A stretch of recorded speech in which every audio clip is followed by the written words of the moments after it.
అనుకుంటాం గాని రేవంత్ సారు మామూలు లీడర్ కాదుల్లా. గా సార్తోని పోటీ పడుడు ఎవ్వరి వల్ల అయితలేదు. అంటే ఉరుకుల పందెంలా ఫస్ట్ ప్రైజ్ నాదే అంటున్నాడు. మరి గా సారు ఎందులో ముందున్నాడో చూస్తారా?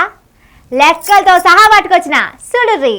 ఇన్నాళ్ళు యూరియా కష్టాల్లా బస్సుల్లో జరిగే ఫైటింగులనే ముందున్నాం అనుకుంటే ఇంకో దాంట్లో కూడా మన రాష్ట్రాన్ని ఉరుకులు పెట్టిస్తున్నాడు మన ముఖ్యమంత్రి రేవంత్ సారు. 6 నెలల్లో 45,900 కోట్లు అప్పు తెచ్చిండట కేంద్రం నుంచి. 2025-2026 ఏడాది కోసం 54,009 కోట్లు అప్పు తీసుకునే అవకాశం ఇచ్చింది కేంద్రం.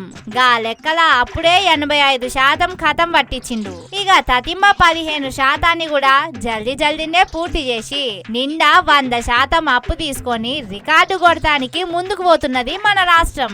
మన సీఎం రేవంత్ రెడ్డి సారు ఏలువడిలా అప్పుల కుప్ప అయ్యేటట్లే కొడుతున్నది కదా.